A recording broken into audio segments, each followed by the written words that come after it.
word na fiesta, agad na pumapasok sa isip ko. Celebration, Masaya, maingay. Colorful. saya, ganun. Tapos maraming food. Maraming handa, maraming tao, tsaka party-party. Pero bukod doon, meron pa kasi sinisimbolize ang fiesta eh.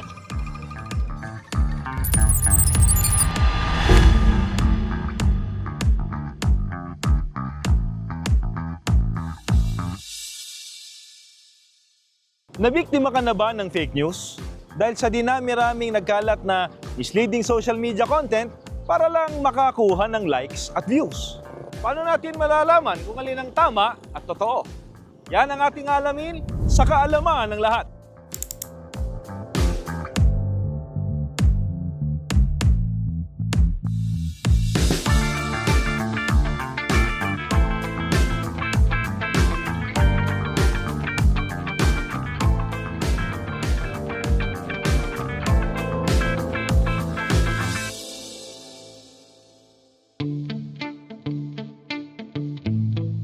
Alam naming marami ang na-excite sa inyo kapag sinabing fiesta, sapagkat hindi lang ito basta kasiyahan, kundi ito raw ay selebrasyon ng pananampalataya, kultura at pagkakaisa ng isang komunidad.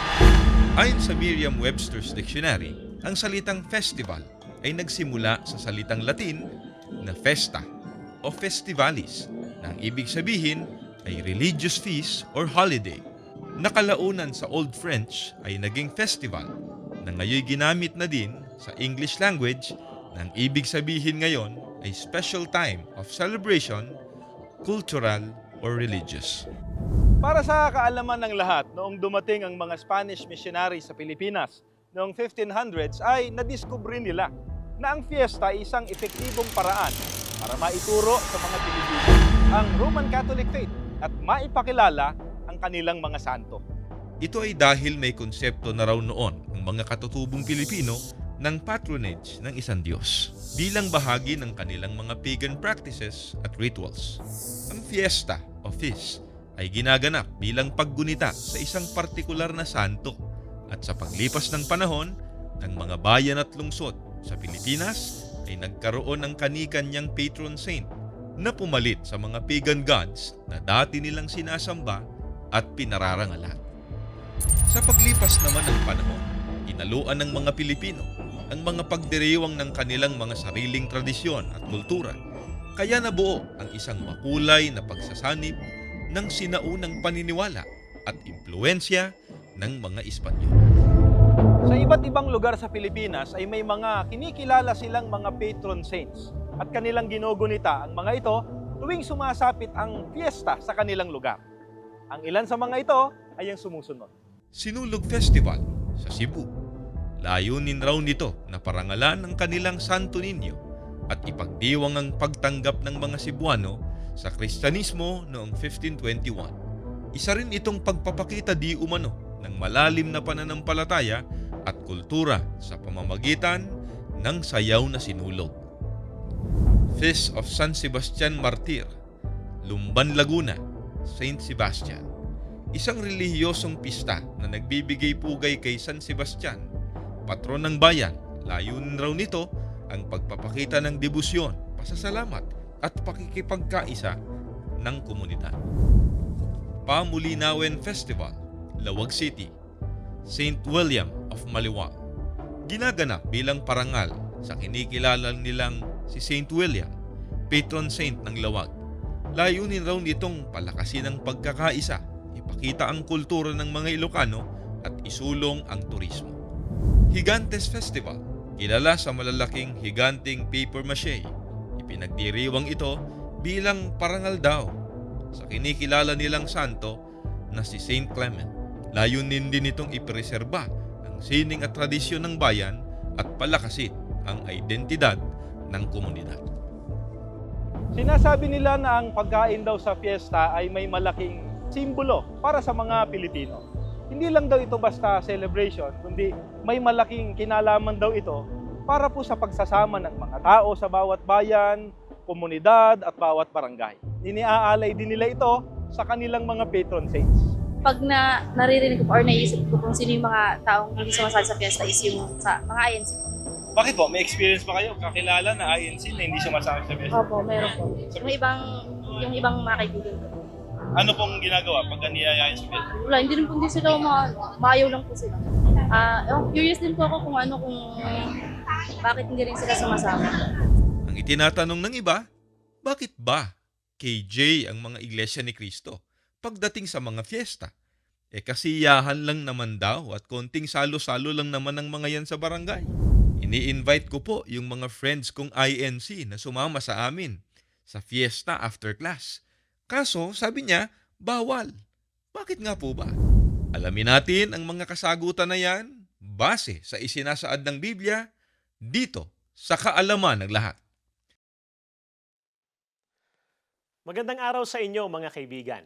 Marahil ay nagtataka kayo kung bakit hindi sumasama o nakikiisa ang mga kaanib sa Iglesia ni Cristo sa mga tinatawag na fiesta o festival sa inyong barangay o kaya naman ay sa inyong syudad.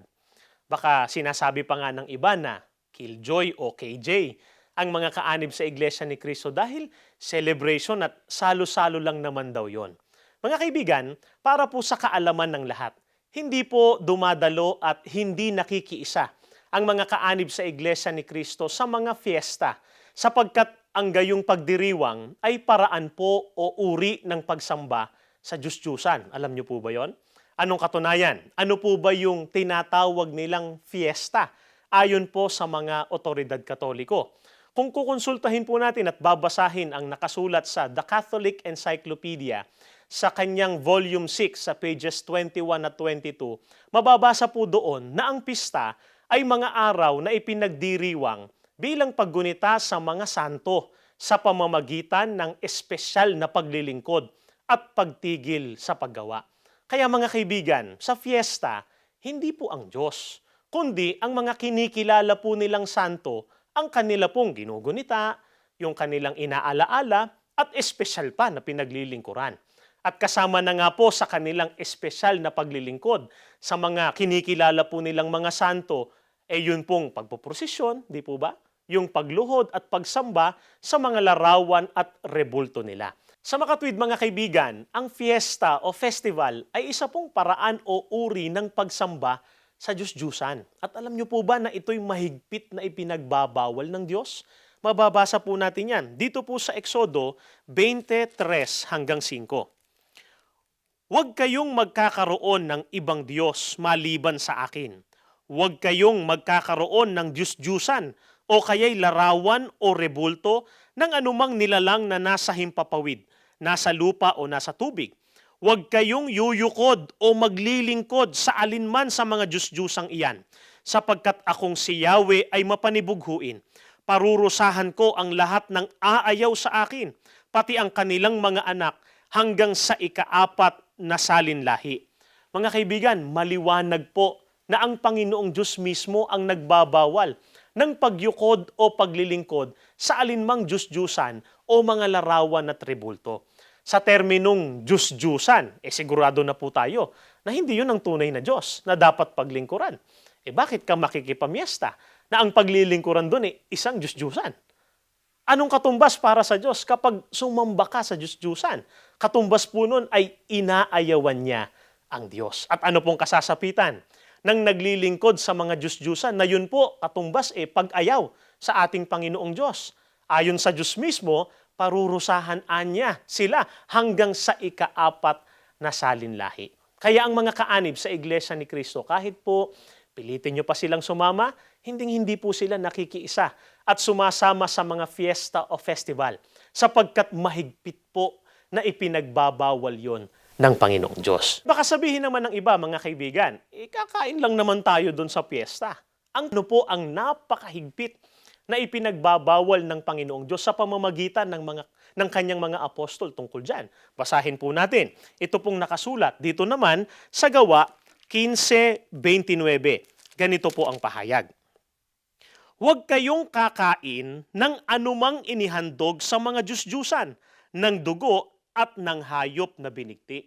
Mga kaibigan, ito po ang dahilan kung bakit kahit kumain, kahit uminom, nung mga inihahanda sa fiesta ay hindi po ginagawa ng mga kaanib sa Iglesia ni Cristo sapagkat ipinagbabawal po ng Diyos ayon sa pagtuturo ng mga apostol ang pagkain ng anumang inihandog sa Diyos-Diyusan katulad po ng sa fiesta. Kaya mga kaibigan, kung ini-invite po ninyo ang mga kaibigan ninyo o kamag-anak ninyo na Iglesia ni Cristo doon po sa inyong fiesta o festival at hindi po sila sumasama, hindi po yun dahil sa KJ o Killjoy ang mga kaanib sa Iglesia ni Cristo, kundi ang fiesta po at ang mga gawain na nakaugnay dito ay mahigpit po na ipinagbabawal ng Panginoong Diyos sa mga lingkod niya. Ngayon, alam nyo na kung bakit hindi nakikipagkaisa sa fiesta ang mga kaanib sa Iglesia ni Cristo. Sana ay nakadagdag ito sa kaalaman ng lahat.